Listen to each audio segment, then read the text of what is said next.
ପୁଣି ଭିଜିବ ଓଡ଼ିଶା। ରାଜ୍ୟରେ ଏହି ସବୁ ସ୍ଥାନରେ ବର୍ଷା ହେବାର ସମ୍ଭାବନା। ଖବରଟି ଜାଣିବା ପୂର୍ବରୁ ଆପଣ ଯଦି ଆମ ଚ୍ୟାନେଲକୁ ପ୍ରଥମ ଥର କରି ଆସିଛନ୍ତି, ଚ୍ୟାନେଲକୁ ସବସ୍କ୍ରାଇବ କରିବା ସହ ଭିଡ଼ିଓକୁ ବହୁ ମାତ୍ରାରେ ସେୟାର କରିବାକୁ ଜମାରୁ ବି ଭୁଲିବେ ନାହିଁ। ଚଳିତ ବର୍ଷ ରାଜ୍ୟରେ କମ୍ ଶୀତ ଅନୁଭବ ହୋଇପାରେ। ସୁନ୍ଦରଗଡ଼, ଝାରସୁଗୁଡ଼ା, ବରଗଡ଼, ବଲାଙ୍ଗୀର, ନୂଆପଡ଼ା, ନବରଙ୍ଗପୁର, କୋରାପୁଟ ଓ ମାଲକାନଗିରିରେ ରାତି ତାପମାତ୍ରା ସ୍ୱାଭାବିକଠାରୁ ଅଧିକ ରହିବ। ବାକି ଅଞ୍ଚଳରେ ବି ରାତି ତାପମାତ୍ରା ବିଶେଷ କରି ଖସିବନି। ଭାରତୀୟ ପାଣିପାଗ ବିଭାଗ ଏଭଳି ପୂର୍ବାନୁମାନ କରିଛି। ଡିସେମ୍ବର ମାସରୁ ଫେବୃଆରୀ ମାସ ଯାଏଁ ରାଜ୍ୟରେ ଏଭଳି ସମ୍ଭାବ୍ୟ ପାଣିପାଗ ସ୍ଥିତିକୁ ନେଇ IMD କରିଥିବା ଆକଳନରୁ ଏହା ଜଣାପଡ଼ିଛି। ଆସନ୍ତା 3 ମାସ ଯାଏଁ ରାତି ତାପମାତ୍ରା ଭଳି ଦିନ ତାପମାତ୍ରା ବି ସ୍ୱାଭାବିକଠାରୁ ଅଧିକ ରହିବ। ନବରଙ୍ଗପୁର, କୋରାପୁଟ ଓ ମାଲକାନଗିରି ଦିନ ତାପମାତ୍ରା ଅଧିକ ରହିବ। ସେହିଭଳି ରାଜ୍ୟରେ ଶୀତ ଲହରୀ ଆଦୌ ରହିବନି। ଅର୍ଥାତ୍ ଡିସେମ୍ବରରୁ ଫେବୃଆରୀ ଯାଏଁ ଶୀତ ଲହରୀ ଭଳି ସ୍ଥିତି ସୃଷ୍ଟି ହେବାର କ୍ୱଚିତ୍ ସମ୍ଭାବନା ରହିଛି।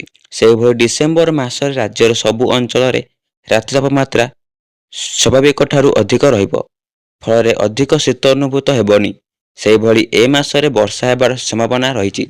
ଆଜିଠାରୁ 5 ତାରିଖ ପର୍ଯ୍ୟନ୍ତ ରାଜ୍ୟରେ କିଛି ଜିଲ୍ଲାରେ ବର୍ଷା ହେବାର ସମ୍ଭାବନା ରହିଛି। ଆଜି କୋରାପୁଟ, ମାଲକାନଗିରି, ଗଞ୍ଜାମ, ନୟାଗଡ଼, ବାଲେଶ୍ୱର, କଟକ, ପୁରୀ, ଖୋର୍ଦ୍ଧା, ଗଞ୍ଜାମ, ଗଜପତି, କନ୍ଧମାଳ ଓ ରାୟଗଡ଼ାରେ କେତେକ ସ୍ଥାନରେ ବର୍ଷା ହେବାର ସମ୍ଭାବନା ରହିଛି। 6 ତାରିଖରୁ 8 ତାରିଖ ଯାଏଁ ପାଗ ଶୁଖିଲା ରହିବ। ଆସନ୍ତା 6 ଦିନ ଯାଏଁ ରାଜ୍ୟର ରାତି ତାପମାତ୍ରା କୌଣସି ପରିବର୍ତ୍ତନ ହେବନି ବୋଲି ଆଞ୍ଚଳିକ ପାଣିପାଗ ବିଜ୍ଞାନ କେନ୍ଦ୍ର ପକ୍ଷରୁ ସୂଚନା ମିଳିଛି। ସକାଳୁ ସକାଳୁ ଭୂକମ୍ପ ଝଟକା ଥରିଲା ମାଲକାନଗିରି। ସକାଳୁ ସକାଳୁ ଦୋହଳିଲା ମାଟି। ଭୂକମ୍ପରେ ଥରି ଉଠିଲା ମାଲକାନଗିରି। ଆଜି ସକାଳୁ ମାଲକାନଗିରିରେ ଭୂକମ୍ପ ଝଟକା ଅନୁଭୂତ ହୋଇଛି। ସକାଳ 7:28ରେ ଏହି ଭୂକମ୍ପ ହୋଇଥିବା ସୂଚନା ରହିଛି।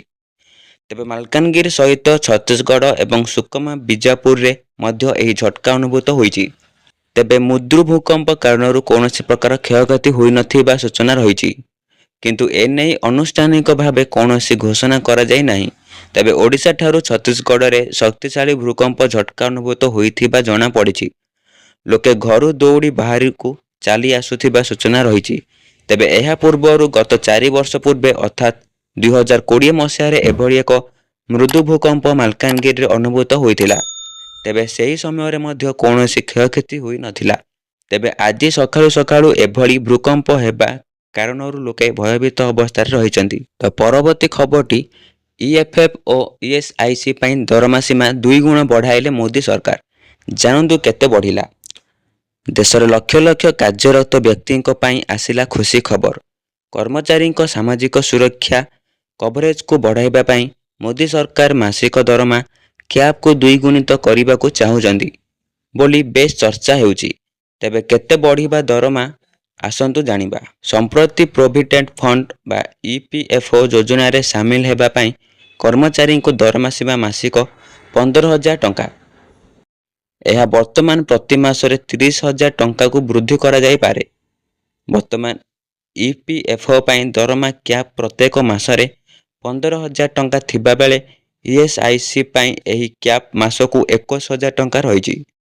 ସରକାରୀ କର୍ମଚାରୀଙ୍କ ଅନୁଯାୟୀ ଏହି ଦୁଇଟି କାର୍ଯ୍ୟକ୍ରମରେ ସୀମାକୁ ମାସିକ 30,000 ଟଙ୍କାକୁ ବୃଦ୍ଧି କରିବାକୁ ପ୍ରସ୍ତାବ ରହିଛି। ଏହି କାର୍ଯ୍ୟ 10 ମିଲିୟନରୁ ଅଧିକ କର୍ମଚାରୀଙ୍କ ସାମାଜିକ ସୁରକ୍ଷା କଭରେଜକୁ ବଢ଼ାଇବ। ଏହା ବ୍ୟତୀତ ESIC ପାଇଁ ସାଲେରୀ କ୍ୟାପ୍ ମଧ୍ୟ EPFO ସହିତ ସମାନ ହେବା ପାଇଁ ଉଦ୍ଦିଷ୍ଟ। ଶନିବାର ଦିନ EFFର କେନ୍ଦ୍ରୀୟ ଟ୍ରଷ୍ଟି ବୋର୍ଡ CBTର ବୈଠକରେ ଦରମା ସୀମା ବୃଦ୍ଧି ନିଷ୍ପତ୍ତି ନିଆଯାଇଛି। ସୂଚନାନୁସାରେ ଫେବୃଆରୀ ବୈଠକରେ ଚରମ ନିଷ୍ପତ୍ତି ଦିଆଯିବ। ତଥାପି ଅଧିକାଂଶ ସଦସ୍ୟ ଏବଂ ଶ୍ରମ ମନ୍ତ୍ରଣାଳୟ ଏହି ସାଲେରୀ କ୍ୟାପ୍ 2 ଗୁଣ ବୃଦ୍ଧି କରିବାକୁ ସମର୍ଥନ କରୁଛନ୍ତି। ସାଲେରୀ କ୍ୟାପ୍ ସୂଚିତ କରେ ଯେ ଏହି ପଏଣ୍ଟ ବାହାରେ EPFO ଓ ESIC ପାଇଁ ଅବଦାନ ବାଧ୍ୟତାମୂଳକ। କର୍ମଚାରୀଙ୍କ ଅଂଶ ସେମାନଙ୍କ ବେତନରୁ ବାହାର କରାଯାଇ EPFO ଏବଂ ESICକୁ ପଠାଯାଏ। ଏହି ଆବେଦନ ସହିତ ମେଳ ଖାଇବାକୁ ନିଯୁକ୍ତିଦାତା ଆବଶ୍ୟକ କରନ୍ତି। ଉଭୟ ନିଯୁକ୍ତିଦାତା ଏବଂ କର୍ମଚାରୀ EPFOରେ 12% ଯୋଗଦାନ କରନ୍ତି। 30,000 ଟଙ୍କା ସୀମା ପରେ ଏହି ଅବଦାନ ପ୍ରତ୍ୟେକ ମାସରେ 3600 ଟଙ୍କାକୁ ବୃଦ୍ଧି ପାଇବ। ଏହାର ଲାଭ କର୍ମଚାରୀଙ୍କ ଅବସର ପରେ 1 ଲକ୍ଷ ଟଙ୍କା ମୂଲ୍ୟ ଏବଂ ପେନସନ ବୃଦ୍ଧି ହେବ। ଟ୍ରେଡ୍ ୟୁନିୟନ ସମନ୍ୱୟ କେନ୍ଦ୍ର TUCC କହିଛି ଯେ ଦିଲ୍ଲୀ ଭଳି ସହରରେ ଗୃହରକ୍ଷା, ଡ୍ରାଇଭର ସୁରକ୍ଷା କର୍ମୀ ଇତ୍ୟାଦିର ମାସିକ ଆୟ ପ୍ରାୟ 20,000 ଟଙ୍କା। ତେଣୁ ସାମାଜିକ ସୁରକ୍ଷା ସୁବିଧା ପାଇବାକୁ ସେମାନଙ୍କୁ ବେତନ ସୀମା ବୃଦ୍ଧି କରିବାକୁ ଜରୁରୀ। ଓଡ଼ିଶା ସମେତ 8 ରାଜ୍ୟରେ ଭୂକମ୍ପର ଝଟକା। ଆଜି ଭୂମିକମ୍ପରେ ଥରିଲା ଭାରତର 8 ରାଜ୍ୟ। ସକାଳ 3 ଦେଶରେ ମଧ୍ୟ ଭୂମିକମ୍ପ ଅନୁଭୂତ ହୋଇଥିଲା। ଲୋକମାନେ ଭୟଭୀତ ହୋଇ ଘରୁ ବାହାରି ଆସିଥିଲେ। ଓଡ଼ିଶା ସମେତ 8 ରାଜ୍ୟରେ ଭୂମିକମ୍ପରେ ଝଟକା ଅନୁଭୂତ ହୋଇଛି। ଓଡ଼ିଶା, ଛତିଶଗଡ଼, ମଧ୍ୟପ୍ରଦେଶ, ମହାରାଷ୍ଟ୍ର, ମଧ୍ୟପ୍ରଦେଶ, ତେଲେଙ୍ଗାନା, ଝାଡ଼ଖଣ୍ଡ ଏବଂ ଉତ୍ତରପ୍ରଦେଶରେ ଭୂମିକମ୍ପ ଅନୁଭୂତ ହୋଇଛି। 3ଟି ରାଜ୍ୟରେ ଘଟିଥିବା ଭୂମିକମ୍ପର ତୀବ୍ରତା ରିକ୍ଟର ସ୍କେଲରେ 5.3 ମାପ କରାଯାଇଥିଲା। ଆଜି ସକାଳୁ ମାଲକାନଗିରି ଜିଲ୍ଲାରେ ମୃଦୁ ଭୂମିକମ୍ପ ଅନୁଭୂତ ହୋଇଛି। ସକାଳ 7:08 ମାଲକାନଗିରି ଜିଲ୍ଲାରେ କିଛି ଅଞ୍ଚଳରେ ଏହି ମୃଦୁ ଭୂମିକମ୍ପ ଅନୁଭୂତ ହୋଇଛି। ପ୍ରାୟ 5ରୁ 7 ସେକେଣ୍ଡ ପର୍ଯ୍ୟନ୍ତ ଭୂମିକମ୍ପ ଅନୁଭୂତ ହୋଇଛି। ଖୁବ୍ କମ୍ ସମୟ ପାଇଁ ଝଟକା ଅନୁଭୂତ ହୋଇଥିଲା। ତେବେ ଝଟକା ଅନୁଭୂତ କରିବା ପରେ ଲୋକେ ଭୟଭୀତ ହେବା ସହ କିଛି ଲୋକ ଘରୁ ବାହାରକୁ ବାହାରି ଆସିଥିଲେ। ଏପର୍ଯ୍ୟନ୍ତ କୌଣସି କ୍ଷୟକ୍ଷତି ନେଇ ସୂଚନା ନାହିଁ। ପ୍ରାୟ ସକାଳ 7ଟା ବେଳେ ତେଲେଙ୍ଗାନାରେ ମୁଲୁଗୁ ଜିଲ୍ଲାରେ ଏକ ଭୂମିକମ୍ପ ହୋଇଥିଲା। ତେଲେଙ୍ଗାନା ବ୍ୟତୀତ ଛତିଶଗଡ଼ରେ ମଧ୍ୟ ଭୂମିକମ୍ପ ହୋଇଛି। ଉଭୟ ରାଜ୍ୟରେ ଭୂମିକମ୍ପର ତୀବ୍ରତା ରିକ୍ଟର ସ୍କେଲରେ 5.3 ରହିଥିଲା। ଛତିଶଗଡ଼ରେ ବିଜାପୁର, ସୁକମା ଏବଂ ଜଗଦଲପୁରରେ ଭୂମିକମ୍ପ ଅନୁଭୂତ ହୋଇଥିଲା। ବିଜାପୁରରେ ସମସ୍ତ 4ଟି ବ୍ଲକରେ ଏହି ଭୂମିକମ୍ପ ଅନୁଭୂତ ହୋଇଥିଲା। ଡିସେମ୍ବର 4 ତାରିଖ ସକାଳେ ଭାରତରେ ଏକ ଭୂମିକମ୍ପ ହୋଇଥିଲା। ଏହା ପୂର୍ବରୁ ଗତ 24 ଘଣ୍ଟା ମଧ୍ୟରେ ପୃଥିବୀର ଆହୁରି 3ଟି ଦେଶରେ ଭୂମିକମ୍ପ ଅନୁଭୂତ ହୋଇଛି। ସକାଳେ ଉତ୍ତର ଫିଲିପାଇନ୍ସରେ ଏକ ଭୂମିକମ୍ପ ହୋଇଥିଲା, ଯାହାର ତୀବ୍ରତା ରିକ୍ଟର ସ୍କେଲରେ 5.6 ରହିଥିଲା। ଏହା ପୂର୍ବରୁ ଆଫ୍ରିକାର ଦକ୍ଷିଣ ପଶ୍ଚିମରେ ଏକ ଭୂମିକମ୍ପ ହୋଇଥିଲା, ଯାହାର ତୀବ୍ରତା ରିକ୍ଟର ସ୍କେଲରେ 4.9 ରହିଥିଲା। ଗୁଆମ ଦେଶରେ ମଧ୍ୟ ଭୂମିକମ୍ପ ହୋଇଥିଲା, ଯାହାର ତୀବ୍ରତା ରିକ୍ଟର ସ୍କେଲରେ 5 ରହିଥିଲା। ଭୂମିକମ୍ପର ପ୍ରଭାବ ଫିଲିପାଇନ୍ସରେ କୋଠା ଭାଙ୍ଗି ଯାଇଛି। ଅନ୍ୟ 2 ଦେଶରେ ହୋଇଥିବା ଭୂମିକମ୍ପ ଯୋଗୁଁ କୌଣସି କ୍ଷୟକ୍ଷତିର ସୂଚନା ନାହିଁ। କ'ଣ ଆପଣ ମଧ୍ୟ ନିଜ ଘରକୁ ଭଡ଼ାରେ ଦେଉଛନ୍ତି କି? ତାହେଲେ ଏହି ଖବରଟି ଆପଣଙ୍କ ପାଇଁ। ଏଣିକି ଭଡ଼ାରେ ଦେଇପାରିବେନି ନିଜ ଘର। ସରକାର ଅଚାନକ ବଦଳାଇ ଦେଲେ ସବୁ ନିୟମ। ତ ଘର ଭଡ଼ାରେ ଦେଉଥିଲେ ଏହି ଖବର ଆପଣଙ୍କ ପାଇଁ। ସରକାର ବଦଳାଇଲେ ନିୟମ। ନ ଜାଣିଲେ ଆପଣ ନିଜ ଘରକୁ ଭଡ଼ାରେ ଦେଉଛନ୍ତି କି? ଆପଣ ମଧ୍ୟ ପ୍ରତି ମାସରେ ଭଡ଼ାଟିଆ ଠାରୁ ଅଧିକ ଟଙ୍କା ଚାର୍ଜ କରୁଛନ୍ତି କି? ଯଦି ହଁ, ତେବେ ଏହି ଖବର ଆପଣଙ୍କୁ ଦ୍ୱନ୍ଦ୍ୱରେ ପକାଇପାରେ।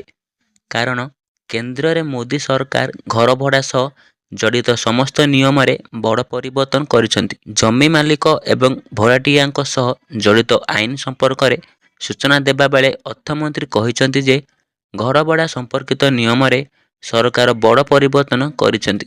ସରକାରଙ୍କ ଦ୍ୱାରା ଦିଆଯାଉଥିବା ଭଡ଼ା ସମ୍ବନ୍ଧରେ ନୂତନ ନିୟମ ଜମି ମାଲିକମାନଙ୍କୁ ଦ୍ୱନ୍ଦ୍ୱରେ ପକାଇପାରେ, ଯାହା ପରେ ସେମାନଙ୍କ ଘର ଭଡ଼ା ଦେବା ସହଜ ହେବ ନାହିଁ। ବାସ୍ତବରେ ଘର ଭଡ଼ା ସମ୍ବନ୍ଧୀୟ ନିୟମରେ ସରକାର କରିଥିବା ସବୁଠାରୁ ବଡ଼ ପରିବର୍ତ୍ତନ ହେଉଛି ଟ୍ୟାକ୍ସ। ବାସ୍ତବରେ ଏହି ପରିବର୍ତ୍ତନ ଗୁଡ଼ିକ ସେହି ଲୋକଙ୍କ ପାଇଁ କରାଯାଉଛି ଯେଉଁମାନେ ଟିକସ ସଂଚୟ କରିବାକୁ କାର୍ଯ୍ୟ କରନ୍ତି। ମାଲିକଙ୍କ ଦ୍ୱାରା ଟିକସ ଛାଡ଼କୁ ରୋକିବା ପାଇଁ କେନ୍ଦ୍ର ସରକାର ନିୟମ ପରିବର୍ତ୍ତନ କରିଛନ୍ତି। ନୂତନ ନିୟମ ଅନୁଯାୟୀ ଜମି ମାଲିକମାନଙ୍କୁ ଘର ସମ୍ପତ୍ତିରୁ ଆୟ ଭାବରେ ଭଡ଼ା ଆୟ ଦେଖାଇବାକୁ ପଡ଼ିବ। ଘର ସମ୍ପତ୍ତିରୁ ଆୟ ଅର୍ଥ ହେଉଛି ଯେକୌଣସି ବ୍ୟକ୍ତି ତାଙ୍କ ସମ୍ପତ୍ତିରୁ ପ୍ରାପ୍ତ ଆୟ। ଏପରି ପରିସ୍ଥିତିରେ ଲୋକଙ୍କୁ ବର୍ତ୍ତମାନ ସମ୍ପତ୍ତିରୁ ଏହି ଆୟ ଉପରେ ଟିକସ ଦେବାକୁ ପଡ଼ିବ। ସରଳ ଭାଷାରେ ବୁଝିଲେ ବର୍ତ୍ତମାନ ଲୋକଙ୍କୁ ଭଡ଼ା ଘରରୁ ଆୟ ଉପରେ ଟିକସ ଦେବାକୁ ପଡ଼ିବ। ସୂଚନା ପ୍ରଦାନ କରି କେନ୍ଦ୍ର ଅର୍ଥମନ୍ତ୍ରୀ ନିର୍ମଳା ସୀତାରମଣ କହିଛନ୍ତି ଯେ ଭଡ଼ା ଟିକସ ସହ ଜଡ଼ିତ ନୂତନ ଆଇନ ଏପ୍ରିଲ 2025ରୁ କାର୍ଯ୍ୟକାରୀ ହେବ। ତେବେ ଘର ସମ୍ପତ୍ତିରୁ ଆୟ ଅନ୍ତର୍ଗତ ଜମି ମାଲିକମାନଙ୍କୁ ମଧ୍ୟ ସରକାର କିଛି ଛାଡ଼ ଦେଇଛନ୍ତି। ଏହି କ୍ରମରେ ବର୍ତ୍ତମାନ ଜମି ମାଲିକମାନେ ସମ୍ପତ୍ତିର ନେଟ୍ ମୂଲ୍ୟରେ 30% ପର୍ଯ୍ୟନ୍ତ ଟିକସ ସଂଚୟ କରିପାରିବେ, କାରଣ ଏହାକୁ ଟ୍ୟାକ୍ସ ରିହାତିରେ ରଖାଯାଉଛି।